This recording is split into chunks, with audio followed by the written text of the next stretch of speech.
You're listening to The Lowdown, a podcast inspired by the creative people in the bass making community. I'm Frankie. I'll be sitting down with bass makers to explore what drives them creatively and to find out what challenges they face in the business of bass. Let's find out what it's all about. Let's get The Lowdown.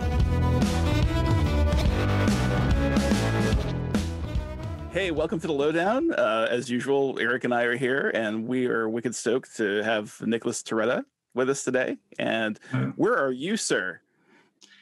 I am in Malmö, south of Sweden. My goodness. So it's nighttime there or late afternoon or something? Afternoon, it's like 2 o'clock here now. Cool. So Nicholas, tell us a little bit about what you do with Ma guitars. I was looking at some of the photos of your guitars online, and I'm very impressed. I like what you're doing. Yeah, thanks. And the Instagram is very outdated because, as I think I mentioned to you before, like I just moved to south of Sweden. I was in the north, and I was moving way too much for actually keeping a it's hard. workshop. Yeah, moving's a pain anyway, let alone trying to move like a guitar shop and all that kind of stuff. My goodness.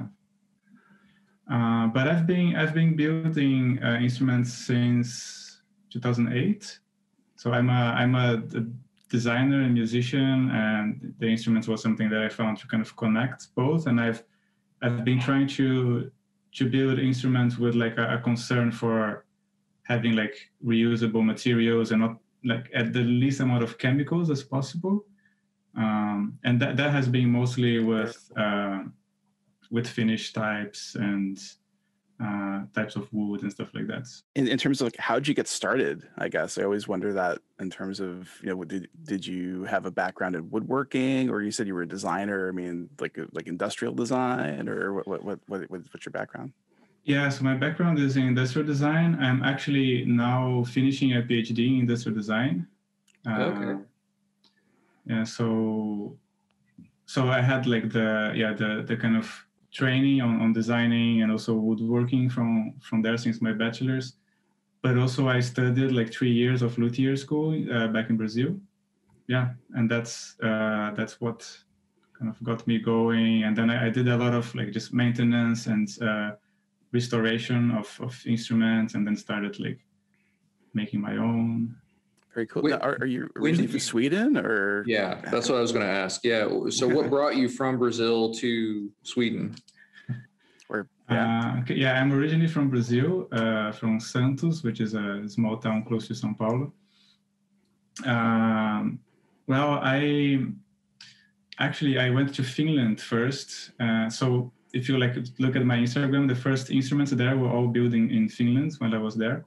Yep. And I went there to do a master's in sustainable design, and had the kind of Ma guitars and also music work as like a way to maintain myself. Was working in a wood workshop there as well. And then, I mean, I think that's the cliche story we have around Scandinavia, like why people come here. But I met someone, and this person moved to Sweden, and then I ended up getting a job with design in Stockholm, and then getting hired by the university in Umeå, which is very north of Sweden, to do the PhD and to teach there. And yeah, so I've been in Sweden now for 5 years. I guess so. Obviously, I'm assuming you started playing bass first, and then became interested in making basses. I mean, how did that come about? Yeah, I started with piano when I was a kid, but then I always wanted to learn the bass. Started having like bass lessons, and then I wanted to go to music university, but the family didn't want. Ended up going to art school to do design instead, and then wanted to find a way to connect, and got into the luthier school. To start building something. So you found your way to it anyway. Yeah. Yeah. My way around. That's pretty cool. That's pretty cool. You found your way to like sort of connect, the education and the way to make an income with, the passion that you have. That's pretty cool. Awesome. And I think there was another side there as well, which like when you study design and study how to make the instruments, you start to see things in instruments, or like see the instruments with like different eyes, right? So I started to get really annoyed with the instruments I had when I was like doing, music work and recordings. Like now I have to explore something, how to do this thing in a different way. And yeah, so it has been a process of trying to make something that feels good for me to play, and it's not so, yeah. Now, I was particularly, you don't see a lot of green guitars, but I'm particularly fond of the shade. It's very like an olive drab, almost sort of shade. And it looks very at home outdoors, you know, in a way, but it also has kind of like a badass sort of vibe to it as well. It's pretty cool. What inspired you in, you know, this particular design? I mean, what do you think this like inspired you to do this? With the design of that one, I wanted to do something that was like a single cut, but that didn't really look, I think like a lot of like single cut designs look kind of unbalanced. You know, you have the like huge piece of woods on the top and the other side is kind of small. It looks a bit like out of balance. And I wanted to do something that was single cut, but also bolts on. It's quite easy to do a single cut when it's neck through, right? Because you can put whatever shape of wood on the side. Absolutely. But to have it both on single cut and still have it kind of accessible on the higher register was like the challenge there. And the color actually that you mentioned, this is milk paint. It's like a milk paint finished with oil on top. So that's why it has, like, if you look closely, like it's not completely equal. The green, it's kind of it has like different shades, and it gets a pretty fast like relic over time. Very cool. So and it feels very different. It feels very smooth, like when you touch it. This one is actually with a bass player in the US. It was sold to the US. It's an awesome finish. I mean, now is it sprayed? Is it hand rubbed? How do you apply that? Like, it's hand rubbed. So this one actually, I have like I dyed the wood like dark before, so the one it also like gets the relic, like it shows like different shades. But then the milk paint is hand rubbed. A lot of sanding, because it's quite a thick paint. Like you can't really get it very thin because it's kind of painting with milk powder, you know. Oh, that's really cool. So a lot of sanding and then oil on top to give it that kind of shine. How many like times did you have to go over that to get it even? I think it was maybe like 5 or 6 times, because the challenge there was that since the paint is quite thick, whenever you put it is quite it's very difficult to get it smooth. And then when you start sanding it to get it smooth, it easily like loses some pieces of the paint already, so you get like partially painted. Thins it out. Yeah, thins it out in spots. Yeah. Yeah, this is the process of finishing it. This, I think, was after the first layer of oil. Wow. So how many layers of paint and then how many layers of oil, I guess, would be my question. Yeah, I think five layers of paint. But as I said, like the layers are not completely, you know, full layers, because when you sand, but 5 layers until it gets like equal. And then oil was 4 layers of oil, so not that much oil also. So with the milk paint, I had heard of milk paint before. Now, essentially, you had mentioned that you have milk powder. Now, do you essentially add color to? I mean, do you make this yourself essentially? How does that work? No, I buy it like pre-made, so it's milk casein with some color, and then you just mix it with water and mix it a lot, and you have to kind of keep mixing while you are painting, because otherwise it starts like. Interesting. Cheese or something, but it starts getting hard quite fast. Oh, that's really so. Now, if I remember, I think the casein is kind of like the protein essentially of the milk, so that kind of makes sense. It probably wants to separate. You know, kind of like if you're, you know, I guess if you're cooking and you know, if you're making a creamy soup or a chowder or something, you go too far with it, it breaks. You know, so you're kind of like fighting that same battle, I guess, with the finish. That's incredibly cool. And it's one of the most like the oldest finishes for woods. And I mean, it's understandable why like maybe big factories don't use it, because it's way more work than just like, you know, spraying a plastic coat on it. Well, right. I mean, because it's constantly trying to unmix itself, so you're always having to keep on top of that. And I would imagine it probably has a shelf life too, to some degree. Yeah. Wow, that is wild, but that's very cool. I mean, what made you think like, hey, I'm going to go down this particular course with the milk paint? I mean, that's kind of unusual. I mean, I mean, you're easily the first builder we've spoken to who's, to my knowledge, is like said they've used this. So that's a very cool thing. The main reason is that I was using shellac before, mostly. So if you look at the other instruments, they're all like French polish, with the shellac. And you can just get, like, there is another one actually where it's the same. This is one that I'm working on now that I got the workshop here. But there is one that is the same model, but it's a sunburst finish. That's a whole other monster of like the eighth. Yeah, this one. So that's pretty much exactly the same model. Yeah. But the body there is French polish with the hand rubbed sunburst. Yeah, it's a beautiful burst. I'm more of a fan of the 2-color burst like this than the crazy 3-color burst where there's just, this is more of a, I don't know, to me it's just beautiful and kind of reminds me more of a classic, like a violin or a cello sort of thing. It's almost like it's mimicking that age essentially that kind of happens with that. It's gorgeous. Thanks. Yeah, and with the hand rubbed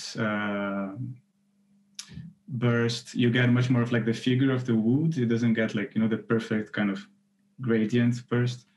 But yeah, with like wood dye and shellac, you can just get you kind of get a similar thing, and you cannot really get, I think, really strong colors, like solid colors. So then I was exploring, okay, if I move away from the shellac to get like a solid color, what could it be? And then I look at the milk paints and started using that. Well, that's really cool because I mean that's kind of a nice thing to have in your personal set of tools too, because especially if you're not someone who has access to a modern sort of paint room type of situation, which you just can't have everywhere because of regulations and that sort of thing. So if you don't have that, a lot of times you're not that being forced to just use beautiful wood on an instrument is such a bad thing, but having that ability to get solid colors if you want it, but in a unique way, that's very cool. And I mean, in this case, I did have access to like a really good paint booth. If you look at, like, I think the first image that I have there is a base which is like many colored wood. That one was finished with a traditional like PU lacquer. But this was like, yeah, I want to do it differently. I don't want to use all those chemicals and stuff. Well, again, kind of like you were saying, like with the sustainability, it's like you're taking a more natural approach to like basically every aspect of it, with the right down to the finishing, essentially. Let's see if I click here. Should go down to the beginning. With this one here. Yeah.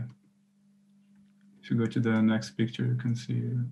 I like the little like the finger joints. The joints there, yeah. That's very cool. Or you can find like cool joinery. That's always a good thing too. If you go back to that picture, I think there is a second picture where you can see like the full instruments. Oh, there we go. Thanks. Yeah. Oh yeah, look at that. Yeah. So this was traditional like PU lacquer, but then there was a lot of like untraditional stuff on the instrument already. So it's like maybe I'll just. Yeah, I see you've got like a wood bridge going on, or at least it's partially wood.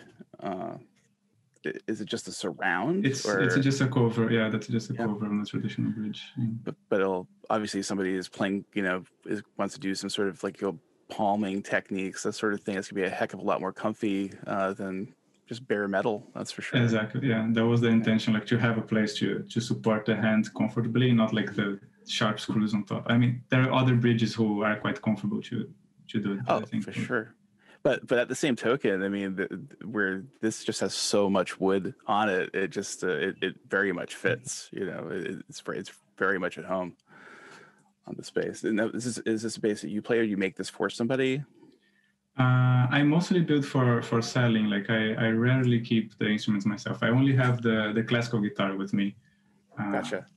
And that's just because I don't have all the, like now with me, like all the material needed to all the equipment for building classical guitars. But as soon as I will start building it for sale as well. Yeah, that's a so this is with thing. a guy in Sweden actually. Very cool. But this was another story there, which I was working this wood workshop in a region of Helsinki in Finland, where I had like a lot of wood workshops, and I was collecting every pieces of like woods that would be like leftovers from like furniture shops, but that were still like, you know, considered like tone woods or like good woods, and like, okay, what if I just make a stripe thing? And I got a lot of like different feedback. One of the feedbacks I got, I think, when it was actually to the Best Bass Gear website, was like, oh, someone said like it looks like a chopping board. Oh, for sure. Like, oh, I mean, I can see that, you know. Yeah. And I was like, well, but that's actually interesting. So I took a chopping board and started making a guitar out of a chopping board a while ago. It's still unfinished, but well, heck, why not? You know, I mean, that's kind of it. To me, why not do that? I mean, I've seen a lot of beautiful chopping boards, you know, made with offcuts or like especially like really intricate end grain sort of chopping boards, and yeah, geez, I mean, why not? I mean, just because it's not a, you know, traditional larger, you know, cut of wood. I mean, just the fact that I mean, it's beautiful. I mean, there's a lot to look at here. There's a lot to take in, but there's also kind of an interesting, you know, sort of asymmetry to the pattern of it too. So it definitely, you know, keeps you interested, you know, and you know, I'll come back to this in a few minutes, and I, you know, will notice something I didn't notice before. And nice. Very neat. And I love the neck heel access. That's very cool.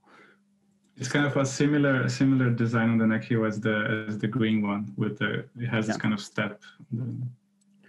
Well, the thing too, like with the bolt-on ones, I love how, you know, how the contour of the neck comes right up to the joint. You know, you can tell that you're making each neck for each body. You know, where you couldn't necessarily. Well, maybe you could today with the, you know, because of just, you know, the precision of machines that are available to folks. But, you know, for the most part, you know, when you're making, you know, a bunch of necks in a factory and a bunch of bodies, it'd be really hard to get a joint of, you know, that quality, really. If I can get back to this picture here.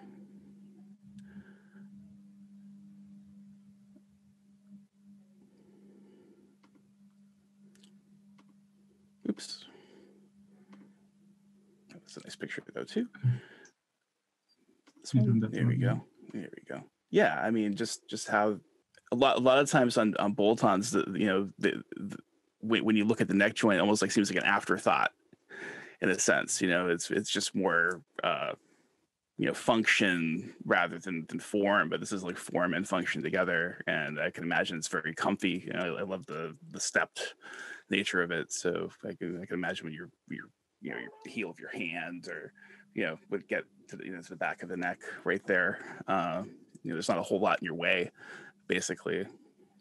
Yeah, and it's in that case, like, it is really a process of like putting the neck and the body together, and then like, you know, feeling how you can move around, and like, okay, now I have to, you know, maybe here it stops, and here, like, you know. Well, see, and that right there. I mean, that's part of why I think, you know, builders who also play, I think, tend to make some of the nicest instruments, because you're coming at it from an approach of what's it going to be like to play this thing. It's not just an aesthetic or a design thing. There's a functionality to it, you know. That's part of it, and ultimately, I mean, that's really what the player is going to kind of live with, you know, after the novelty of how great it looks wears off, if that ever wears off. But, you know, just like that living with that, you know, really playable instrument every day, that's going to be kind of like the inspiring thing by basically getting out of the way. Mm-hmm. And that's an interesting part as well. Like I'm working now at like a place that's called like the Guitar Workshop of Malmo, and so it's we are 3 people there, and we were having a conversation about this these days, of like, even if you use like CNC machines to like, and I have one instrument that is that I'm using the CNC, and we were having this conversation, like, if someone doesn't know how to do the thing by hands, or doesn't play the instrument, it doesn't matter how good the person is with the machine. Like, if you if you use a plaque machine to level the frets and you don't know how to do a fret job by hand, you can never be able to like actually judge what the fret job needs in each instrument. And yeah. Oh, completely agree. I mean, and that's the thing. I mean, I'm about to purchase a. Have you seen the Shaper Origin? It's this handheld CNC machine. Yeah, I mean, I think Festool purchased that. I've actually got one on the way.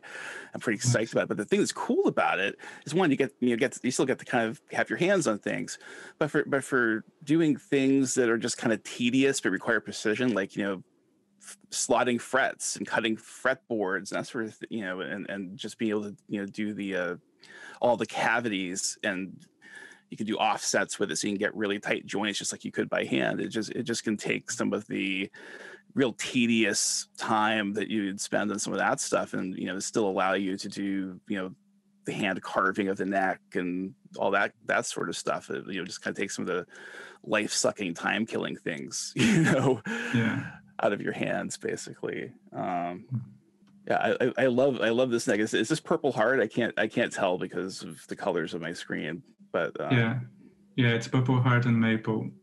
It actually, you can see that, but it has like a wenge veneer between every Purple Heart and Maple. I can't see the that. top I gotta zoom in. Actually, that's really cool. Yeah. Because my gosh, the body had a wenge. That's top, a lot of layers. Wow. Yeah, that was way too many layers. There was a pain to glue together, and like not allowing to. I've only ever have seen that that type of especially like the alternating maple and Purple Heart type of thing, like maybe like on a like a JD guitar or like an alembic. I mean, that's kind of what that in a sense reminds me of, I guess. But it's very cool, and I bet it's very strong too, especially you've got the two truss rods going on. And yeah, so the reason why I made this one this way with the two truss rods, and it has the carbon fiber rod in the center also. I see, yeah. And it's an ebony fretboard because this was a 8-string bass, full scale 8-string, so it was a lot of tension on the neck. I can understand that.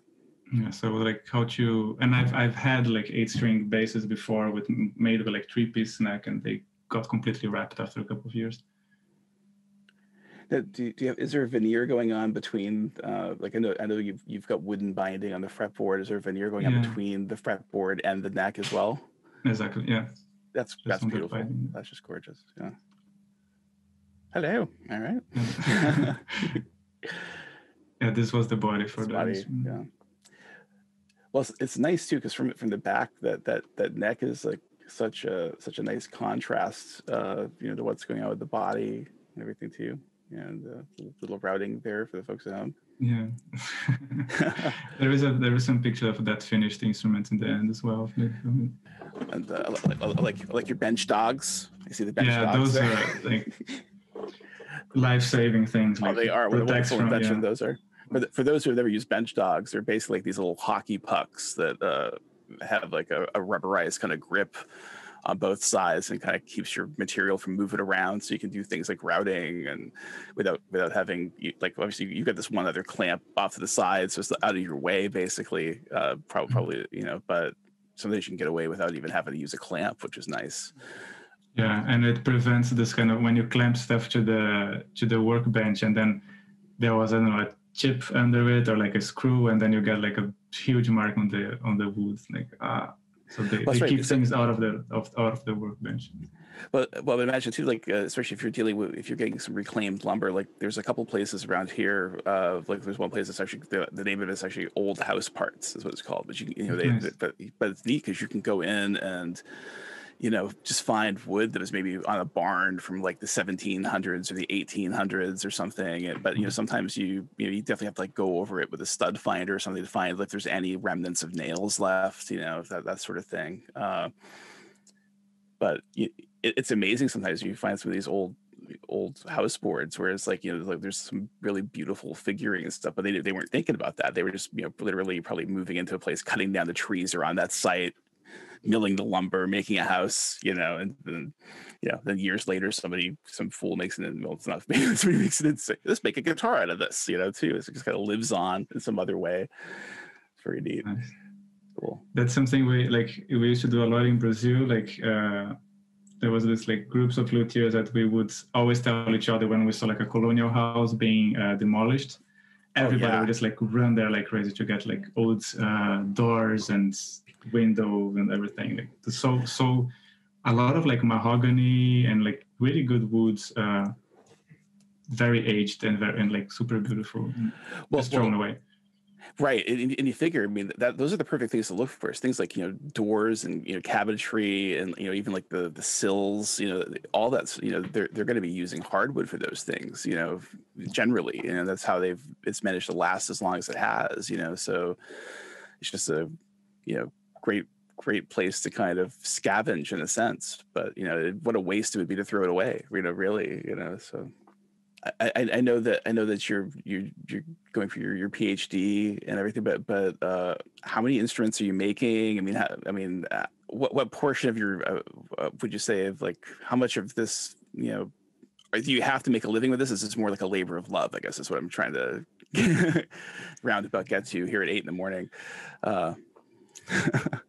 I would say both. You know, like.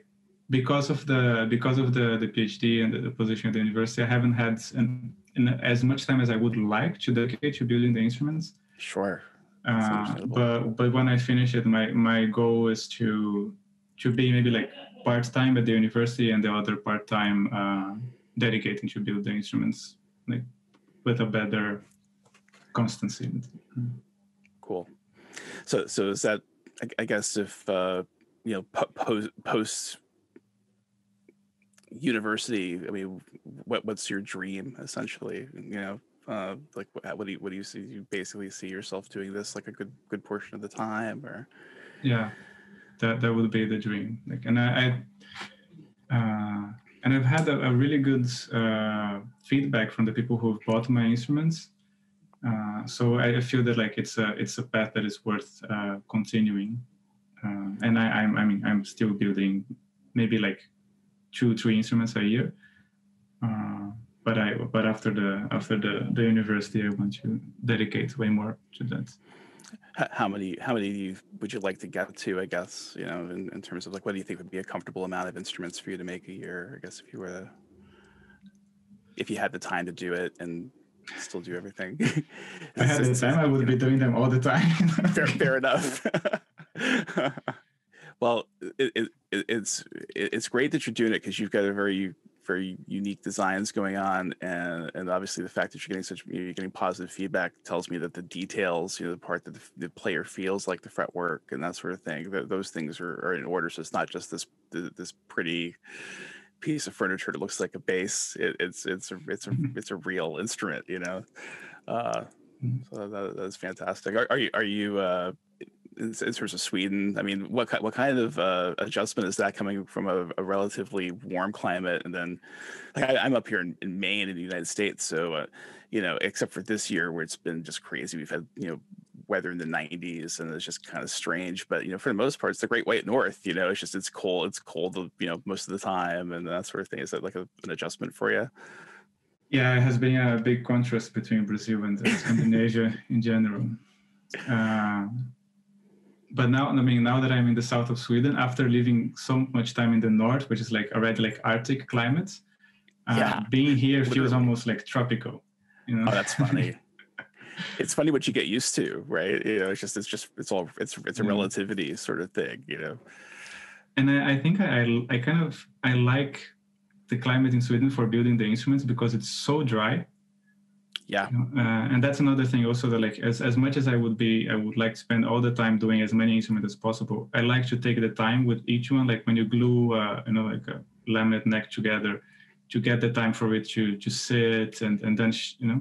And I think because the climate here is so dry, you know, I've had issues of like building parts of instruments in Brazil and then bring it here, and then it's like, nah, let's transform it into a chopping board. Oh, for sure, yeah. Yeah, I would imagine it'd be a real pain unless you had, you know, you almost have to have your own, you like almost like reverse humidor where you just, you know, you keep all your materials, you know, at a, you know, certain point so that it'll hopefully, you know, maintain some sort of stability. So in terms of the way that you are let's say for just anybody that's listening right now, there's always questions that we typically get where it's like, well, hey, how do you take what you're really passionate about, and then how do you turn that into a business, and how do you do things like determine costs and get something off the ground and actually scale it up? Do you have thoughts around how you're going to do that, at some point down in the future? Yeah, I think, the main point is to be able to do it without losing the passion. When you put, I think there is a fine line there between like, oh, it's passion, and then it becomes like, oh no, now I just have to do it. Now it's work. So like to kind of keep the balance there. And I think a lot of that is to actually like be able to plan ahead and see, experiment a lot. And I think with like transforming it into a business and scaling it up, I think for me that the industrial design training has helped a lot, with also, like calculating costs. And one thing that I think many people, sometimes I talk with other literals and about that, and it's like, one thing that is often forgotten is like to calculate how much loss you're gonna have. So like, take 15% of the cost of the instruments and everything and count it as loss. Like you're gonna have some necks that they're gonna have accidents. I have a couple of necks. I think there is even a picture of that. Like that's there is, yeah. Here we go. Yeah. So this was a routing accident that the truss rod channel just went all the way through the neck. No, let's save the fretboard. I've never done anything like that. But I was reading this, but you basically you like saved the fingerboard on this, was kind of what you're. Yeah, very cool. So in terms of, I think Frankie did a good job of asking a couple of the questions where we were talking about like number of bases and things like that. It's curious. I'm just curious how there's so many things that go into that, like actually turning into a business that's sustainable and you're able to derive like a meaningful amount of income off of it so that you can live off of it and still be where it's not so much work that it sort of sucks the passion or sucks the life out of the fun, out of doing the work. But then, on the flip side, you sort of have to balance that with enough income to be able to, make it sustainable. Is that your vision? Is it, or is it to do both, where you are doing, like, we have a lot of builders that we talk to on a weekly basis that have said, you know what, I like sort of the work-life balance, so they'll have a day job that sort of pays the bills. And then that, in the evenings or weekends, they get to work on whatever they're building. Is that your plan, or are you thinking, I want to make this into something that's more, again, more scalable? My plan is to make this into something that scales up. Scales up without necessarily becoming like a factory that just like, spits out instruments for every minute. Yeah. So not mass production. Yeah, no. Right. Still like And right. I think actually one thing that I forgot to say about like the previous question you asked, I think also the balance between like the passion and the work. And it's like one thing that has been very important for me, and I think it is very important in general, is to know who you are selling for, know who is your user, who is your audience. Yes. Because, if I just make an instrument that is very cool for me, doesn't mean that anybody else is going to like it. Yes. But actually, like showing and exchanging and like taking instruments around and, asking people to try it and getting that feedback. So it's not just whatever comes out of my head. It's actually, okay, knowing the markets a lot. Okay, what is there? How much do they cost? And since I've been also like refurbishing instruments and selling around, I've had like every brand of basses with me that you can imagine. and that's also a nice learning, to be able to see how other people build it. Oh, for sure. But it's like knowing the market and knowing who is your user and who you are selling for, and then having that discussion between what is your passion and your idea and what actually makes sense to be sold. In that case, like with the milk paint, it looked quite cool when it was just the milk paint. They're like rough and a bit weird, but like that's never going to be accepted. So I had to work on making it like polished and putting the oil to make it somewhere that it was still acceptable as an instrument, and like had the kind of I think that's great. Knowing like there's a lot of people that do the opposite of what you just said, where they build based on what they have in their head, and then they create something, and then there are people that do it where they sort of understand who their customer is. They get a lot of feedback. They really have sort of carved out their own niche and built a brand around that. So it's really interesting that to hear you talk about that. That's pretty cool. And still, like, I think I wouldn't ever sell an instrument that I wouldn't play it myself. Yeah. So there's you've got like a framework that you operate off of that allows you to be able to have flexibility, and then flexibility to be able to do it. Yeah, it's awesome. That's exactly what I was thinking. Where especially if you kind of, again, this is a hypothetical exercise, but if you think of, the single cut instrument as kind of an archetype, and you start out with that, and let's say you did just make that for yourself, that was like something you just want to make for you, and somebody else sees it and digs it, but then they give you some feedback about something they'd like to do differently with it. You're flexible enough to make those changes and see the value in that, and, turn it into something else. It's kind of like it ends up being, even something that maybe starts out rigid in a sense for yourself can become a springboard for other creations in a way, if that makes any sense. So what's a typical day look like for you? Especially, I guess, during when school is in session, and versus maybe when school isn't in session, I guess, when there is more time. I mean, I guess what's a perfect day for Nicholas Toretta? Oh. No, usually I divide my days between like work, like 9 to 5, which means either the university or the guitar shop. And then evenings is usually like, some exercise to be able to keep healthy, but then evenings usually music, like rehearsing, recording, practicing. So in a sense, probably, even when you say work, I have to think there's a certain amount of, there's a passion for, it sounds, obviously, like you're getting to teach in the field that you're studying and that sort of thing. So, everything's kind of passion for you in that sense, I would think. So that's pretty damn cool, Yeah, I feel very fortunate to have that, like the studies and the work at the university and the instrument building things, like things that I'm really passionate about, and being able to keep them. Of course, there is stress everywhere, but there is stress in everything in life. but a lot of times, like stress is can be for multiple a bunch of different reasons, but sometimes just because you just want to do something so well, you kind of put that stress in yourself, too. But no, that is super. I think getting to do the things that you're really passionate about, it's rare in this world, so that's a blessing right there, Yeah, definitely. Yeah, I think that was great. I'd love to have Nicholas come back again in the future when he has some more instruments to share, but maybe like in a few months or something. That'd be like really super cool to kind of check back in and see what you got going on.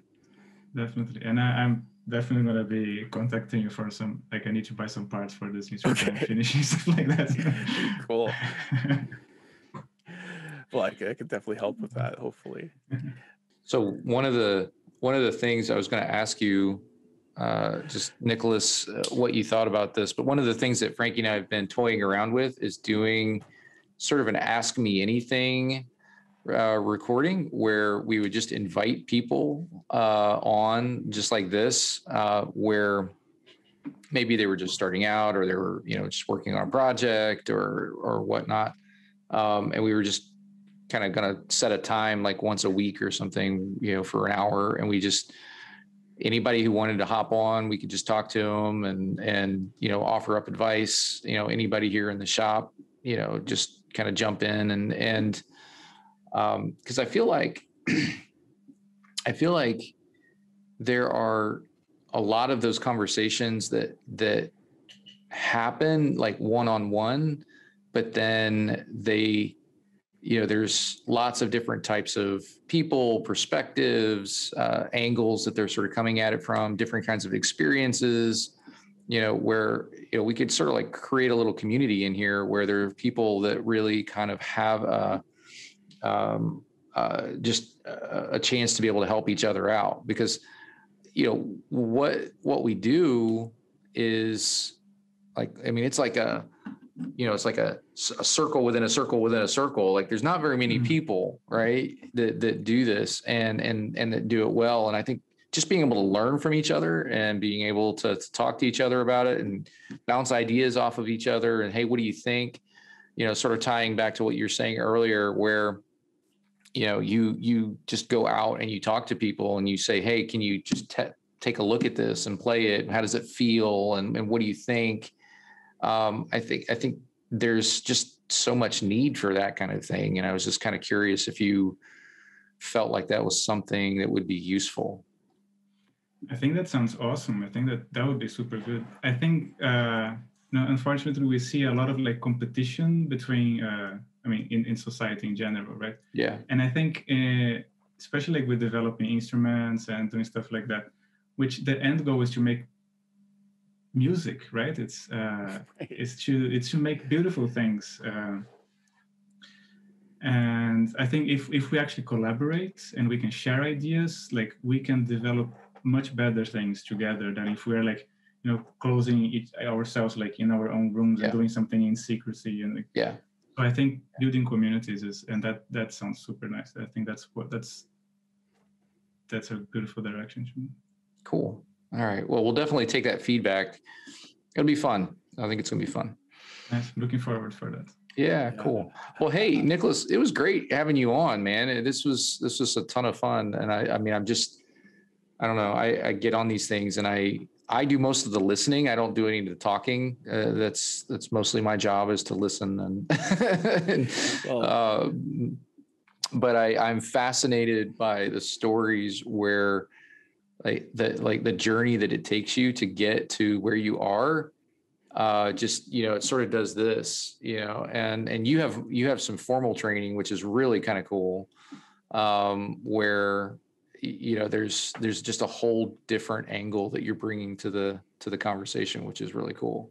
So I'm excited, and hopefully we can have you back on one of these days. Thank you so much for the space and for the time. It's been super nice. Well, hey, we'll talk to you soon. Thanks so much. Nice. Thank you very much. Have a good weekend. Thank you so much. We're super excited. Frankie and I are working really hard on putting these things together and giving you lots of interviews just like this one. We just need to get some love out there in order to get this podcast surfaced. And thanks for listening.